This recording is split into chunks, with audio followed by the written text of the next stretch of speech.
Hello বন্ধুরা! অনেকদিন পর তোমাদের মাঝে ফিরে আসলাম। আসলে নিজের অসুস্থতা আর স্টাডি নিয়ে এত বেশি বিজি ছিলাম যে নতুন কোনো ভিডিও আর করা হয়নি। যাই হোক, আবার নতুন করে শুরু করতে যাচ্ছি। আজ আমরা এক্সপ্লেইন করতে যাচ্ছি দ্য এনএসবিএল সিরিজ আননোন এর এপিসোড 3। এই এপিসোডের শুরুতেই আমরা দেখতে পাই যে কিয়ান তার বস মানে যে তার বন্ধু জন তার সাথে কথা বলছিল এবং সে বলে যে, "আমি ডিরেক্টলি তোমাকে একটা কথা বলছি। আমি নিজেও বুঝতে পারছি না যে তুমি কেন এটার বিরোধিতা করছো। আমার মনে হয় এই অ্যাপসটা ইন ফিউচারে অনেক বেশি ভাইরাল হবে। এবং আমাদের অপরচুনিটিটা কাজে লাগাতে হবে। এটা একটা ছেলে খেলা না।" তারপর দেখা যায় সে আর বলে যে, "আমার মনে হয় আমি খুব ক্লিয়ারলি তোমাকে বোঝাতে পেরেছি। তুমি কি বুঝতে পারছো? নাকি এটা অনেক বেশি হার্ড বোঝা?" তখন শাওন বলে যে, "তুমি শুধু বললেই তো আর হবে না। অফকোর্স সবকিছু অনেক বেশি সিম্পল।" এবং দেখা যাচ্ছে আরো বলে যে, "কিন্তু এটার বাজেট আর রিস্ক সেটা কে নেবে? অনেক কম কম্পিটিশন হলে ডাটাও কম হবে এবং আমাদের এর জন্য খাটতেও হবে কম। আমাদের কোম্পানিটা এসবের জন্য একদমই উপযুক্ত না। এবং তোমার কেন মনে হয় যে আমরা এটা করতে পারবো?" এই কথা শুনে কিয়ান বলে যে, "আসলে কি বলবো? এটা উপযুক্ত না তুমি বলছো? কিন্তু যখন আমি তোমার সাথে ১ম মিট করেছি, তখন আমি শুধুমাত্র একজন এজেন্ট ছিলাম। কিন্তু তারপরও তুমি অনেক বেশি খরচ করেছো এবং আমার কাজগুলো তুমি বিনা পলিশে, বিনা চেঞ্জেই বাজারে ছেড়েছো।" এবং দেখা যায় সে আরো বলছে, "এটা শর্ট টাইম গেইন। কিন্তু আমাদের তো এসব ভাবলে হবে না। আমাদেরকে অনেক লং টাইম যে গেইন সেটায় ফেরত যেতে হবে।" শাওন তখন বলে যে, "প্লিজ বোঝার চেষ্টা করো যে আমাদের সেরকম ডেভেলপমেন্ট ইঞ্জিনিয়ারের বোর্ডও নেই।" এরপর দেখা যায় যে ওদিকে আমরা দেখতে পাই যে ইউয়ান আরেকটা মেয়ে কাজ করছিল এবং ওদের এই আর্গুমেন্টটা শুনছিল। তখনই দেখা যায় যে শন বলে যে, "আমি তোমাকে হাত জোড় করে রিকোয়েস্ট করছি কিয়ান, তুমি নিজের মতো করে ভাবা বন্ধ করো।" তখন দেখা যায় ওরা দুজনে এক রকমের ঝগড়া লেগে যায় এবং সানপ্যাং ওদের এই ঝগড়া দেখে অনেক বিরক্ত হয় এবং বলে যে, "তোমরা চুপ থাকো, দেখো তো পিছনে কি লেখা?" তখন সে কোম্পানির নামটা দেখায় এবং বলে যে, "এটা হট।" এবং দেখা যায় সে আরো বলে যে, "তোমরা মনে হয় ভুলে যাচ্ছ যে আমরা ৩ জনে মিলেই এই কোম্পানিটি শুরু করেছিলাম। আমরা কথা বলেই সব সমস্যার সমাধান করতে পারি। তাহলে তোমরা এরকম ঝগড়াঝাটি করছো কেন?" কিয়ান তখন বলে যে, "আমরা যদি আগের মতো সবকিছু করতে থাকি এবং আমরা সেফলি এটা করতে থাকি, তাহলে এসব করার কি দরকার?" এবং দেখা যায় যে সে তখন আরো বলে যে, "তাহলে চলো আমরা সবকিছু গুছিয়ে চলে যাই। তাহলে আমাদের এখানের যে রেন্টটা সেটাও কমে যাবে।" তখনই দেখা যায় যে শন একটু রেগে যায় এবং বলে যে, "থ্যাংকস এভাবে ভাবার জন্য। তুমি এসবের কি বুঝবে? আমাকেই তো ফান্ড রেইজ করতে হয় এবং অ্যাডভাইজারদের যত সকল প্রশ্ন তার আনসার তো আমাকেই করতে হয়। আমি চাই না আমরা কোনো লসে পড়ি এবং এটা কি খুব অন্যায়? তুমি কি এতটাই আনহ্যাপি? তাহলে চলো আমরা আলাদা হয়ে যাই।" তখন কিয়ান বলে, "ঠিক আছে চলো আমরা আলাদা হয়ে যাই। এখনই কন্ট্রাক্টটা নিয়ে আসো।" তখনই শন বলে যে, "এখানেই আছে, আনতে হবে না।" ওদের এসব কথা শুনে সানপাং আবার রেগে যায় এবং বলে যে, "তোমরা একটু চুপ থাকো। তোমরা কখন একসাথে মিলেমিশে কাজ করা শিখবে? তোমরা এভাবেই আলাদা হয়ে যাবে?" তখনই দেখা যায় যে ইউয়ান সে তার ল্যাপটপটা বন্ধ করে এবং ওদের কাছে আসতে নেয়। তখনই দেখা যায় যে সানপাং আবার বলে যে, "তোমরা এভাবে করবে তাহলে আগামী মাসে যে গেমস এক্সিবিশন হবে সেটার কি হবে? আচ্ছা চলো আমরা একসাথে কাজ করা বন্ধ করে দেই।" তখন দেখা যায় শন বলে যে, "তুমি ঠিকই বলেছ। সবার হাতে এমনিতেই অনেক বেশি কাজ আছে। এখন কেউ তোমাকে এ ব্যাপারে হেল্প করতে পারবে না। আমাদের এক্সট্রা কোনো হ্যান্ড নেই।" তখন ইউয়ান ওদের কাছে আসে এবং বলে যে, "আমার টিম হেল্প করতে পারবে।" তখন দেখা যায় যে ওরা বলে যে, "তোমার টিম? তুমি না স্টুডেন্ট? স্টুডেন্টের কাজ করো।" তখন দেখা যায় ইওয়ান বলে যে, "কিন্তু আমার সিনিয়রের সাথে আমি টিম করেছি এবং আমরা অবশ্যই সাহায্য করতে পারবো।" কিন্তু দেখা যায় ওরা সকলেই ১ম এ না স্বীকার করে এবং রাজি হয় না। পরে দেখা যায় যে ইওয়ান ওর কাছে আসে এবং ফাইলটা নেয় এবং বলে যে, "তুমি কি সেটাই করছো যেটা একজন স্টুডেন্টের করা উচিত?" তারপর দেখা যায় যে ইওয়ান সে শনের দিকে তাকায় এবং বলে যে, "আমার ভাই অনেকদিন যাবতই বাসায় যায় না শুধুমাত্র এটার জন্য।" এবং দেখা যায় সে আরো এড করে যে, "তাই আমি তাকে কিছুটা হেল্প করতে চাই।" ইওয়ান আরো বলে যে, "এই যে প্রজেক্টটা এটা অনেক বেশি ইম্পর্টেন্ট এবং এটাই এখন লাইনে আছে। এটা যদি আপনি বাহিরের কাউকে দিয়ে করাতে চান তাহলে অনেক বেশি টাকার প্রয়োজন হবে এবং দেখা যাবে সে এটার খরচ অনেক বেশি পড়ে যাবে যেটা আপনাদের জন্য অনেক বেশি কষ্ট হয়ে যাবে এবং এটার কোরও আপনাদের হাতে থাকবে না। তার থেকে বেটার আমরাই এটা করি। এটা আমরা প্রাথমিকভাবে করি। তারপর না হয় আপনি চেকের জন্য কোনো প্রোডাকশনের কাছে দেবেন এবং সেটা চেক করার জন্য যে খরচটা হবে সেটা লঞ্চের সময় যে টাকাটা ইনকাম হবে তাতে কভার হয়ে যাবে। আপনি কি বলেন?" একথা বলতে সে শনের কাছে আসে। এরপর দেখা যায় যে ওর কথা শুনে ওরা সবাই খুশি হয়ে যায় এবং বলে, "তাহলে তো ভালোই হয়।" শান তখন বলে যে, "তুমি ঠিক সময় চলে এসেছো" এবং কথায় কি বলে যে, "মাস্টারকে হারিয়ে দিয়েছি স্টুডেন্ট।" এবং দেখা যায় যে সানপ্যাং ওর সাথে একমত হয়। কিন্তু দেখা যায় যে কিয়ানের মুখটা ভার হয়ে যায়। এরপর ইয়ন শাওনের দিকে তাকায় এবং বলে, "শাওন সরি। তুমি এইমাত্র যে ডিসিশনটা নিয়েছিলে সেটা খুব বেশি হাসটি ছিল।" এরপর সে আরো এড করে যে, "আমি এটা করছি শুধুমাত্র আমার ভাইয়ের জন্য। কারণ আমি আমার ভাইকে বিশ্বাস করি।" এরপর দেখা যায় যে সে তার ভাইয়ের দিকে তাকায় এবং কিয়ানও ওর দিকে তাকায়। এরপর দেখা যায় যে শাওন বলে যে, "আসলে আমি এটা খুব ভালোভাবে ভেবে কথা বলিনি। আমার আরো ভাবা উচিত ছিল।" এরপর দেখা যায় যে ওরা সকলেই খুশি, খুশি মনে ওখান থেকে চলে যায় এবং ওরা চলে যেতেই দেখা যায় যে ইওয়ান কিয়ানের দিকে তাকায় এবং বলে যে, "তোমার শরীর এখন কেমন? সব ঠিক আছে?" তখন দেখা যায় কিয়ান বলে যে, "হ্যাঁ, সব ঠিক আছে।" এরপর সে আরো জোর করে যে, "তুমি যদি এটা করতে চাও তাহলে অবশ্যই ঠিকঠাকভাবে এটা করবে। তখন দেখা যায় যে ইওয়ান বলে যে অবশ্যই, এবং সে আর বলে যে তোমাকে একদমই চিন্তা করতে হবে না। এর পরের দিন আমরা দেখতে পাই যে ইওয়ান সে একটা খাবারের প্যাকেট নিয়ে তার রুমের ভেতর ঢোকে, এবং তখনই দেখা যায় যে লিলি সে একটা বই হাতে রুম থেকে বের হয়, এবং সে ইওয়ানের রুমে চুপি চুপি ঢুকে পড়ে, এবং দেখা যায় যে ইওয়ান রুমের ভেতরে সে চিকেন পপকর্ন খাচ্ছিল, এবং সেটা দেখে দেখা যায় লিলি বলে যে কি তুমি একা একা লুকিয়ে লুকিয়ে চিকেন পপকর্ন খাচ্ছিলে। এরপর লিলি তখন বলে যে আমাকে কিছুটা দাও, এরপর হাতাহাতি লেগে যায়, এবং দেখা যায় যে লিলি ওর কাছ থেকে সেই প্যাকেটটা নিয়ে নেয় এবং বলে যে তুমি তো অনেকটা কিনেছো। এরপর সে বেডে বসে এবং শুয়ে পড়ে। তখনই দেখা যায় ইওয়ান বলে যে, "তুমি একদমই আমার বেডের উপর বসে খাবে না।" কিন্তু দেখা যায় যে লিলি ওপাশে চলে যায়, এবং সে দাঁড়িয়ে বলে যে, "ইউয়ান আমাকে কেমন লাগছে? আমি মিলান যে ফ্যাশন উইক আছে সেখানে যাচ্ছি।" তখনই দেখা যায় যে ইওয়ান একটু হাসে এবং বলে যে, "আজকাল কি তারা ফ্যাশন উইকে তোমার মতো শর্ট মেয়েদেরকেও অ্যাকসেপ্ট করছে?" লিলি তখন বলে যে, "আমি ফ্যাশনেবলি শর্ট।" এবং দেখা যায় সে আরো বলে যে, "এবং আমার ভেতর সকল ফেসারই আছে একটা ম্যাগাজিনের ফ্যাশন উইকের কভার হওয়ার।" তখন দেখা যায় ইওয়ান হাতে তালি দেয় এবং বলে যে, "আমি সেটা দেখার জন্য অপেক্ষা করছি।" তখনই দেখা যায় যে লিলি ওর কাছে আসে এবং বেডের উপর বসে এবং বলে যে, "তোমার তো কোনো ড্রিমই নেই। তুমি কি করে জানবে যে ড্রিম কি হয়?" তখনই দেখা যায় যে ইওয়ান বলে যে, "কে বলেছে আমার ড্রিম নেই? আমার ড্রিম হলো।" তখনই দেখা যায় লিলি বলছে, "কি তোমার ড্রিম?" এরপর আমরা দেখতে পাই ইওয়ান সে পিছনের কিছু স্মৃতিতে ফেরত যায় তার আর কিয়ানের, এবং কিয়ানের সাথে কাটানো সুন্দর কিছু মোমেন্টের কথা সে মনে করে। তখনই দেখা যায় যে লিলি ওকে বলে যে, "আমি তোমাকে তোমার ড্রিমের কথা জিজ্ঞাসা করছি, তোমার স্লিপ ওয়াকিং এর কথা না।" এই কথা শুনে দেখা যায় যে ইওয়ান সে বাস্তবে ফেরত আসে। ইওয়ান তখন লিলিকে বলে যে, "আমি জাস্ট একটু অবাক হয়ে ভাবছিলাম যে ফ্যাশন উইকে কি এসব বাচ্চাদের কাপড় অ্যালাউ করে?" তখনই দেখা যায় লিলি রেগে যায় এবং খাবারের প্যাকেটটা পাশে রাখে আর বলে যে, "ওয়েজিয়ান, প্রথমত আমি তোমাকে এখানে থাকতে দিয়েছি।" এরপর সে আরো কিছু বলতে নেয়, কিন্তু তারপর আবার থেমে যায়। এরপর দেখা যায় যে সে একটা খাতা বের করে এবং সেখান থেকে সে একটা পেপার বের করে এবং বলে যে, "তুমি এখানে একটা সাইন করো।" তখন দেখা যায় যে ইওয়ান বলে যে, "কিসের জন্য?" তখনই দেখা যায় যে লিলি বলে যে, "এটা একটা লেট পেপার।" এবং সে আরো বলে যে, "আমি যে দেরিতে করে স্কুলে গিয়েছিলাম সেটার জন্য।" তখনই দেখা যায় ইওয়ান বলে যে, "তুমি আবারও এটা নিয়ে এসেছো?" এবং সে আরো বলে যে, "তুমি এই ১ সপ্তাহে এই ৩ বার তুমি দেরি করেছো ওই লিলি। এটা কিন্তু ঠিক হচ্ছে না।" তখনই দেখা যায় লিলি বলে যে, "এইজন্যই তো আমি কিয়েনকে জানতে দিতে চাইছি না। তুমি এটায় সাইন করে দাও।" তখনই দেখা যায় যে ইওয়ান সে আর কিছু বলে না। সে চুপচাপ ওটায় সাইন করে দেয়। ওই স্লিপটা সে লিলির হাতে দিতে, দিতে বলে যে, "তুমি এরকম করে কিভাবে মডেল হবে?" তখনই দেখা যায় যে লিলি বলে যে, "আমি একবার যদি মডেল হয়ে যাই তাহলে আর দেরি হবে না। থ্যাংকস যে।" এই কথা বলার পর সে দৌড়ে ওখান থেকে চলে যায়, এবং ওর যাওয়ার পথের দিকে তাকিয়ে ইওন একটু হাসে এবং বলে যে, "অ্যাট লিস্ট তুমি দরজাটা তো বন্ধ করে যেতে পারতে।" এরপর সে নিজেই উঠে দরজাটা বন্ধ করে দেয়। এর পরের দিন আমরা দেখতে পাই যে কিয়ান বাসায় ফেরে এবং সে একটু অসুস্থ বোধ করায় মেডিসিন নেয়, এবং দেখা যায় যে মেডিসিন নিয়ে সে সোফার ওপরেই শুয়ে পড়ে। তখনই দেখা যায় যে সিঁড়ি দিয়ে তরতর করে লিলি নেমে আসে, এবং তার পরনে লাল ছোট একটা ক্রপ টপ, এবং যেটা তার শরীরের অধিকাংশ জায়গায় খোলা দেখা যাচ্ছিল, এবং সে নিচে এসে আয়নার সামনে দাঁড়ায়, এবং তখনই দেখা যায় যে কিয়ানের চোখ পড়ে তার দিকে, এবং তার ভেতরে সে তার মায়ের প্রতিচ্ছবি দেখতে পায় যে রেডি হয়ে বাইরে বের হওয়ার জন্য বের হচ্ছিল। এরপর দেখা যায় যে ওকে ডাকে কিয়ান, বলে যে, "লিলি।" তখন দেখা যায় লিলি ওর দিকে তাকায় এবং বলে যে, "সরি, আমি কি তোমাকে জাগিয়ে দিলাম?" তখনই দেখা যায় যে কিয়ান বলে যে, "তুমি কি করছিলে?" এবং লিলি তখন বলে যে, "আসলে একজন আমাকে মডেল হওয়ার জন্য বলেছে তাদের। আমি সেখানেই যাচ্ছিলাম। এটা অনেক সুন্দর দেখাচ্ছে না?" তখনই দেখা যায় যে কিয়ান উঠে বসে এবং বলে যে, "যাও এখনই ওটা চেঞ্জ করে আসো।" তখন দেখা যায় লিলি একটু বিরক্ত হয় এবং বলে যে, "কিন্তু এখন ফ্যাশনে তো এটাই চলছে।" কিন্তু দেখা যায় কিয়ান রেগে যায় এবং বলে যে, "আমি তো তোমাকে বলেছি ওটা চেঞ্জ করে আসো।" লিলি তখন বলে, "কিন্তু আমার তো মনে হচ্ছে ঠিকই আছে। এটা ভালো দেখাচ্ছে।" এই কথা বলে সে ঘুরে, ঘুরে দেখায়। কিয়ান তখন বলে যে, "তৃতীয়বার আমি একই কথা বলতে চাই না।" তখন দেখা যায় লিলি বলে যে, "তুমি একটু বেশিই চিন্তা করছো।" কিয়ান তখন রেগে উঠে দাঁড়ায় এবং বলে যে, "তোমার দেখা উচিত যে তুমি কি কাপড় পরেছো।" এরপর দেখা যায় যে সে আরো বলে যে, "তুমি কত বছরের? তোমার কি মনে হয় যে তুমি এরকম কাপড়-চোপড় পরে বের হচ্ছ?"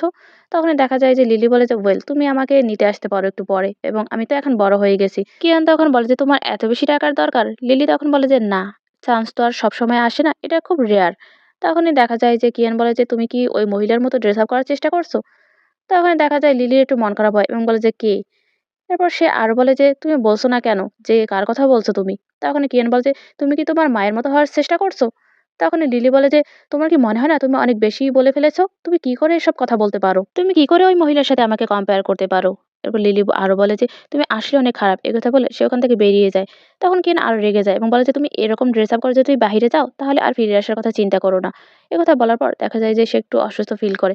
আমরা এরপর দেখতে পাই যে লিলি সে বাসা থেকে ডেকে বেরিয়ে আসে এবং সে সিঁড়ি দিয়ে নামতে নামতে বলে যে আমি জানি কিয়ান আমাকে রক্ষা করার চেষ্টা করছে তার নিজের মতো করে, কিন্তু সে কি করে আমাকে ওই মহিলার সাথে কম্পেয়ার করতে পারে। সে কান্না করতে করতে নিচে নামতে থাকে সিঁড়ি দিয়ে এবং এক পর্যায়ে সে পা মচকে পড়ে যায় এবং সে মনে মনে আরো বলে যে যখন আমরা ছোট ছিলাম তখন তুমি বলেছিলে সে একটা চাকু নিয়ে এসেছিল আমাদেরকে মারার জন্য, এবং তুমি আমাকে জড়িয়ে ধরেছিলে আর বলেছিলে তুমি চিন্তা করো না, ভয় পেও না, আমি তোমার সাথে আছি। আর সেই তুমি কি করে ওই মহিলার সাথে আবার কম্পেয়ার করতে পারো। এরপর আমরা দেখতে পাই যে একটা যাত্রী ছাউনির নিচে লিলি বসে আছে এবং সে বসে বসে কান্না করছিল আর তার হাঁটু দিয়ে রক্ত বের হচ্ছিল। তখনই দেখা যায় যে তার সামনে দিয়ে একটা গাড়ি চলে যেতে নিয়েও আবার রিটার্ন আসে এবং দেখা যায় যে একটা ছেলে ওই গাড়ি থেকে বের হয়ে লিলির কাছে আসে এবং বলে যে মিস, আপনি কি ঠিক আছেন? কি হয়েছে আপনার? আপনার কি কোনো সাহায্য দরকার? এই কথা বলার পর দেখা যায় যে সে একটা টিস্যু এগিয়ে দেয় লিলির দিকে এবং লিলি সেই টিস্যুটা নিয়ে তার চোখ মুখ মোছে এবং তখনই দেখা যায় যে ওই লোকটা বলে যে আপনার পা থেকে তো রক্ত বের হচ্ছে, আপনি কি অ্যাক্সিডেন্ট করেছিলেন? চলুন আমি আপনাকে হসপিটালে নিয়ে যাই। তখন লিলি মাথা নাড়ে আর বলে যে না। তখন ওই ছেলেটা ওর পাশে বসে এবং ওর পায়ের দিকে তাকায় এবং বলে যে এটা তো দেখতে অনেক বেশি খারাপ দেখাচ্ছে, চলুন আমি আপনাকে হসপিটালে নিয়ে যাই। এর পরের দিন আমরা দেখতে পাই ইওয়ান সে অফিস থেকে বাসায় ফেরে এবং বলে যে কিয়ান আমি চলে এসেছি। এরপর দেখা যায় যে সে কিয়ানের দরজা দিয়ে ভেতরে তাকায় এবং দেখতে পায় যে কিয়ান সে রুমের ভেতর শোয়া এবং সে কাশছিল। তখনই দেখা যায় যে ইওয়ান ওর কাছে আসে এবং বলে যে তোমার কি হয়েছে, তুমি কি ঠিক আছো? এই কথা বলার পর দেখা যায় যে সে ওর বেডের পাশে বসে এবং ওর মাথায় হাত দেয় এবং দেখতে পায় যে ওর গাটা অনেক বেশি গরম। সে নিজের মাথায় হাত দিয়ে বুঝতে পারে যে ওর জ্বর এসেছে। ইওয়ান তখন বলে তোমার তো জ্বর এসেছে, চলো আমরা ডাক্তারের কাছে যাই। তখনই দেখা যায় কিয়ান বলে যে দরকার নেই, আমি ঘুমালে এটা ঠিক হয়ে যাবে। এরপর দেখা যায় যে ইওয়ান ওখান থেকে চলে যায়। ইওয়ান চলে যাওয়ার পর কিয়ান তার ছোটবেলার কিছু স্মৃতিতে ফেরত যায়। সেখানে দেখা যায় যে তার মা ড্রাগ এডিক্টেড থাকে এবং দেখা যায় ড্রাগ নিয়ে ওকে অনেকভাবে অ্যাসাল্ট করার চেষ্টা করে এবং তখনই কিয়ান টেবিলের উপর ড্রাগস নেওয়ার কিছু সরঞ্জাম দেখতে পায়। সেগুলো দেখে সে জিজ্ঞাসা করে যে এগুলো কি? ওর মা ওকে অ্যাসাল্ট করতে করতেই বলে যে ওসব কিছুই না। এরপর কিয়ান আবারও বর্তমানে ফিরে আসে এবং তার অনেক বেশি অস্বস্তি হতে থাকে। তখনই ইওয়ান ফিরে আসে। সে একটা বলে করে পানি আর একটা কাপড় নিয়ে আসে এবং একটা স্যুপের বাটি নিয়ে আসে। সেটা পাশে রাখে। এরপর দেখা যায় যে সে কিয়ানকে উঠে বসায়। এরপর সে তার শার্টের বোতামগুলো খুলে তার গাটা মুছে দেয় এবং সে ওই স্যুপটা ওকে খাওয়াতে নেয় এবং একটু মুখে দিয়ে জিজ্ঞাসা করে এটা কি খুব বেশি গরম? তখনই দেখা যায় যে কিয়ান কিছু বলে না। সে জিজ্ঞাসা করে যে আচ্ছা এখন কটা বাজে? ইওয়ান বলে এখন রাত 11টা বাজে। কিয়ান তখন জিজ্ঞাসা করে যে লিলি কোথায়? ইওয়ান জবাব দেয় যে সে এখনো বাসায় ফেরেনি। সে আরো বলে যে কিয়ান তুমি কি শিওর যে তুমি ডাক্তার দেখাতে যাবে না? তখনই কিয়ান উঠে বসে এবং বলে যে অনেক রাত হয়ে গেছে, আমাকে যেতে হবে লিলিকে খুঁজতে। ইওয়ান তখন কিয়ানকে ধরে ফেলে এবং জিজ্ঞাসা করে যে কি হয়েছে। এরপর দেখা যায় সে কিয়ানকে বেডের উপর আবার শুইয়ে দেয় এবং কিয়ান তখন বলে যে বিকেলে আমি তাকে অনেক রাগারাগি করেছিলাম, তারপর সে বাসা থেকে বেরিয়ে গেছে এবং সে আর বলে যে এখন অনেক রাত হয়ে গেছে, আমাকে তাকে খুঁজতে যেতে হবে। কিন্তু দেখা যায় ইওয়ান ওকে ধরে ফেলে এবং বলে যে তোমার রেস্ট দরকার, তুমি রেস্ট নাও, আমি তাকে খুঁজে আনছি এবং তোমার জন্য মেডিসিনও নিয়ে আসছি। এর কথা বলে ইওয়ান রুম থেকে বেরিয়ে যায় এবং দেখা যায় যে যাওয়ার সময় সে রুমের লাইটটা বন্ধ করে দেয়। এরপর সে বাইরে বের হয় এবং ওর বন্ধু বান্ধব যারা আছে তাদের কাছে কল করে এবং তার কথা জিজ্ঞাসা করে, কিন্তু কেউ লিলির কোনো খোঁজখবর দিতে পারে না। তখনই দেখা যায় একটা সাদা গাড়ি এসে তাদের বাসার সামনে থামে এবং দেখা যায় লিলি সেখান থেকে বেরিয়ে আসে এবং সেই ছেলেটাকে থ্যাংক ইউ বলে।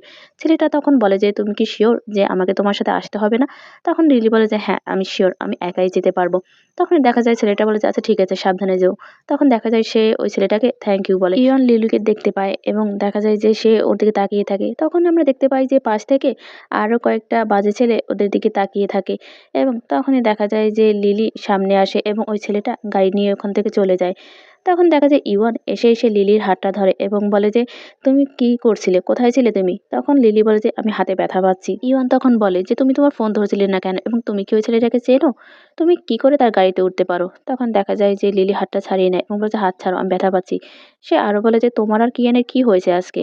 তখন দেখা যায় সে আরো বলে যে ওই লোকটা শুধুমাত্র দয়া দেখে আমাকে এখানে নামিয়ে দিয়ে গেছে। ইওয়ান বলে যে আমরা জাস্ট তোমার জন্য অনেক বেশি চিন্তিত ছিলাম। সে আরো বলে যে তুমি কি জানো না যে এটা ডেঞ্জারাস?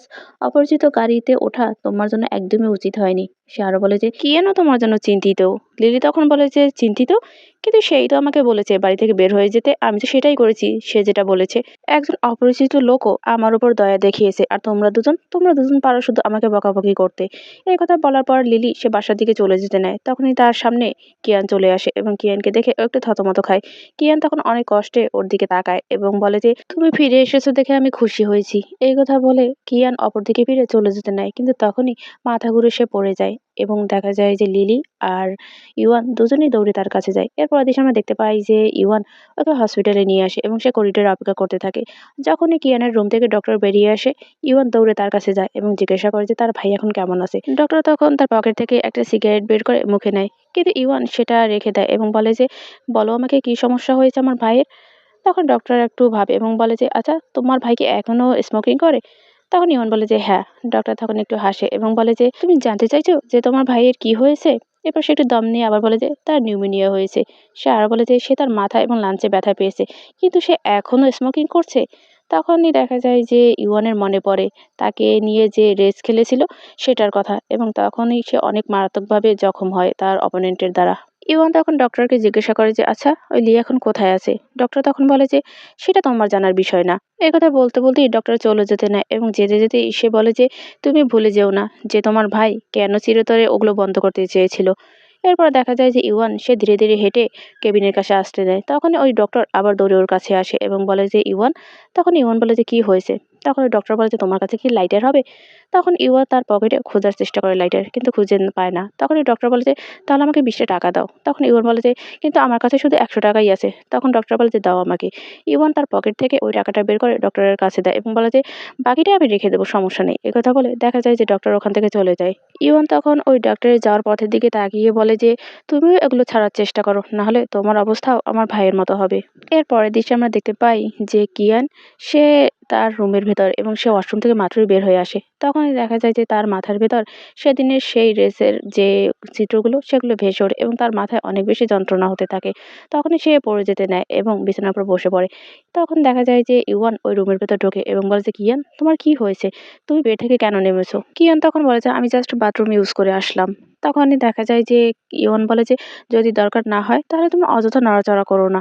তখনই দেখা যায় যে কিয়ান বলে যে আমি ঠিক আছি, সমস্যা নেই। তখনই দেখা যায় যে ইওয়ান বলে যে তুমি অ্যাডাল্ট হওয়ার চেষ্টা করো, তোমার নিউমোনিয়া হয়েছে আর বলছো যে তুমি ঠিক আছো। এবার দেখা যায় যে বেডটা ঠিক করে সে শুইয়ে দেয় কিয়ানকে। কিয়ান তখন জিজ্ঞাসা করে যে ডক্টর কি অন্য কিছু বলেছে। তখনই ইওয়ান বলে যে সে বলেছে তোমাকে স্মোকিং ছাড়তে এবং এখন থেকে তুমি একদমই স্মোকিং করতে পারবে না, বুঝেছো? তখন কিয়ান একটা দীর্ঘশ্বাস ছাড়ে এবং বলে যে এই যে স্যালাইনটা এটা শেষ হলেই আমরা বাসায় চলে যাব। ইওয়ান তখন দেখা যায় যে স্যুপটা এনেছিল সেটা নিয়ে আসে ওর কাছে এবং ওকে খাইয়ে দিতে নেয়। তখন কিয়ান বলে যে আমি নিজেই খেতে পারবো, কিন্তু দেখা যায় ইয়ান ওর কথা না শুনে ওকে ওটা খাইয়ে দিতে থাকে। খাবারটা খাওয়াতে খাওয়াতে ইওয়ান বলে যে তুমি সবসময় শক্ত থাকার নাটক করো। তখন কিয়ান সে কথা শুনে বলে যে তুমি আসলেই অনেক বেশি ন্যাগিং করতে জানো। এর পরের দিন আমরা দেখতে পাই যে কিয়ান তার কাজ করছিল ডেস্কে বসে এবং তখনই ইওয়ান আসে ওখানে এবং তার হাতে একটা দুধের গ্লাস থাকে। সেটা সে কিয়ানের হাতে দেয় এবং বলে যে এটা খেয়ে নাও। দেখা যায় যে কিয়ান ওটা হাতে নেয় এবং সেটা থেকে একটা চুমুক দিয়ে পাশে রেখে দিতে নেয়, কিন্তু দেখা যায় যে ইওয়ান ওখানে বসে পড়ে এবং বলে যে পুরোটা শেষ করো। তখনই দেখা যায় যে কিয়ান সেটা আবারও নেয় এবং খেতে থাকে এবং বলে যে এটা অনেক বেশি হয়ে যাচ্ছে। তখন দেখা যায় যে ইওয়ান একটু হাসে। এরপরে দেখা যায় যে ইওয়ান উঠে দাঁড়ায় ওই খালি গ্লাসটা নিয়ে এবং বলে যে চলো এখন তুমি ঘুমাবে। কিন্তু দেখা যায় যে কিয়ান তাতে রাজি হয় না, সে বলে যে এখনো আমার ঘুম পায়নি। কিন্তু ইওয়ান সে তো কিছুতেই তার কথা শোনে না, সে তার চশমা টশমা সব খুলে রেখে তাকে বেডের কাছে নিয়ে যায় এবং শুইয়ে দেয়। কিয়ান তখন বলে যে তোমাকে না ইউনিভার্সিটির অ্যাসাইনমেন্ট করতে হবে। তখনই দেখা যায় যে ইওয়ান বলে সেটা আমি একা একা নিরিবিলি করে নিতে পারবো, তোমাকে চিন্তা করতে হবে না। তখন কিয়ান বলে যে তুমি বাইরে যাও না, তুমি তোমার বন্ধুদের সাথে গিয়ে আড্ডা দাও, তুমি সবসময় আমার পিছনে লেগে থাকো। ইওয়ান একটু হাসে এবং একটা ব্ল্যাঙ্কেট ওর গায়ের উপর জড়িয়ে দেয় এবং ওর পাশে গিয়ে বসে। তখন কিয়ান বলে যে তুমি কি করছো। তখন ইওয়ান বলে যে আমি তোমার সাথে কথা বলছি যাতে তুমি বোর না হয়ে যাও। এই কথা শুনে দেখা যায় কিয়ান একটু নড়েচড়ে সয় এবং তখনই ইওয়ান সামনের দিকে তাকায় আর বলে যে কিয়ান সব দায়িত্ব তোমার একার নিতে হবে না। এই কথা বলার পর দেখা যায় যে সে কিয়ানের মাথায় হাত বুলাতে থাকে এবং সে আরো বলে যে এখন থেকে আমি তোমার আর লিলির দায়িত্ব নিতে পারবো। তখন কিয়ান বলে যে তুমি হাতটা সরাও আমার মাথার উপর থেকে। দেখা যায় যে ইওয়ান সে হাতটা সরিয়ে নেয় এবং সে আবারও সোজা হয়ে বসে। তখন কিয়ান বলে যে আচ্ছা তুমি ইউনিভার্সিটিতে কি করে বেড়াও, তুমি কি তোমার কোনো টিম গঠন করনি। তখন ইওয়ান বলে যে হ্যাঁ করেছি তো, আমার সিনিয়রদের সাথে। তখনই কিয়ান বলে যে সিনিয়রদের সাথে কেন। তখন ইওয়ান বলে যে আমি অনেক হার্ড ওয়ার্ক করতে চাই যাতে করে আমি তোমার বরাবর হতে পারি। কিয়ান অবাক হয় এবং বলে যে আমার বরাবর কেন হতে চাও, এতটুকু অ্যাম্বিশনই কি তুমি পেয়েছো। ওর কথা শুনে দেখা যায় যে ইওয়ান কিছু বলে না, ওকে জড়িয়ে ধরে শুয়ে পড়ে। তখন দেখা যায় কিয়ান আরো বলে যে আমি চাই অন্ততপক্ষে তুমি আমাকেও ছাড়িয়ে যাও, এবং ওর এই জড়িয়ে ধরা দেখে কিয়ান একটু অবাক হয় এবং বলে যে, "অনেক গরম লাগছে ইওয়ান। তুমি তোমার হাতটা আমার গায়ের উপর থেকে সরাও।" দেখা যায় যে সে হাতটা সরিয়ে দেয়। কিন্তু কতক্ষণ পর ইওয়ান আবার ওকে জড়িয়ে ধরে এবং দেখা যায় যে কিয়ান খুব বেশি বিরক্ত হয় এবং বলে যে, "অনেক গরম লাগছে। তুমি সরো তো আমার পাশ থেকে।" তখনই দেখা যায় যে ইওয়ান বলে যে, "কিন্তু ছোটবেলায় তুমি তো আমাকে এভাবেই জড়িয়ে ধরে ঘুমাতে।" তখনই কিয়ান বলে যে, "তখন তো তুমি অনেক বেশি লাথি মারতে আমাকে, পা ছোড়াছুড়ি করতে যখনই তুমি খারাপ স্বপ্ন দেখতে।" তখন ইওয়ান বলে যে, "কিন্তু তারপরও তো তুমি আমাকে বাসা থেকে বের করে দাওনি।" এবারে কিয়ান সে ইওয়ানকে ঠেলে সরিয়ে দেয় এবং বলে যে, "ওপাশে যাও।" কিয়ান ভদ্র ছেলের মতোই একটু এপাশে সরে আসে এবং দুটো হাত মাথার নিচে দিয়ে সে ওর দিকে তাকিয়ে থাকে। কিয়ান তখন বলে যে, "আমি তোমার জন্য কিছু টাকা সেভ করেছি যাতে করে তুমি বিদেশে পড়তে যেতে পারো। তুমি কোন দেশে পড়তে যেতে চাও সেটা ঠিক করো।" সে একা একাই আবার বলে যে, "ইউএসই সবথেকে ভালো অপশন। তুমি কি সেখানে যাবে?" ইওয়ান তখন বলে যে, "আমি কেন সেখানে যাব?" কিয়ান তখন বলে যে, "কারণ আমি তোমার জন্য ওই টাকাটা সেভ করেছি যাতে তুমি পড়তে যেতে পারো।" ইওয়ান তখন বলে যে, "তাহলে আমি যাব না।" কিয়ান তখন বলে যে, "তোমার এখানে না বলার কোনো অপশন নেই।" ইওয়ান তখন বলে যে, "আমি যদি ইউএসএ তে যাই তাহলে কি তুমি আমার সাথে দেখা করতে যাবে?" এই কথা শুনে কিয়ান তখন বলে যে, "ফ্লাইটের টিকিট ইউএস এর অনেক বেশি এক্সপেন্সিভ। যদি এসব কথা ভাবি তাহলে ইউকে ঠিক আছে।" এরপর সে একা একাই বলে যে, "কিন্তু ইউকেতে অনেক বেশি থিপস আছে এবং সেখানে একা থাকাটা অনেক বেশি রিস্কি।" এরপরে কিয়ান একা একাই ঘুম ঘুম চোখে অবচেতন মনে বলে যে, "আমি তোমার সাথে এভাবেই সারা জীবন থাকতে চাই।" ইওয়ান দেখা যায় সেটা শুনে এক দৃষ্টিতে সে কিয়ানের দিকে তাকিয়ে থাকে এবং ওর দিকে আরেকটু এগিয়ে সয়। এর পরের দৃশ্যে আমরা দেখতে পাই যে সকাল হয়ে যায় এবং দেখা যায় যে কিয়ান সে ইউয়ানকে জড়িয়ে ধরে শুয়ে আছে এবং ইউয়ানের তখন ঘুম ভেঙে যায় এবং সে দেখতে পায় যে তার ভাই তাকে জড়িয়ে ধরে শুয়ে আছে এবং তারপরেই সে তার হাতটা একটু সরিয়ে তার দিকে ঘুরে শোয় এবং তার মুখের দিকে তাকিয়ে একটু হাসে। আর এই চ্যাপ্টারটা এখানেই শেষ হয়ে যায়। ভিডিওটি ভালো লাগলে অবশ্যই লাইক, কমেন্ট আর সাবস্ক্রাইব করে পাশে থাকবেন। ধন্যবাদ সবাইকে।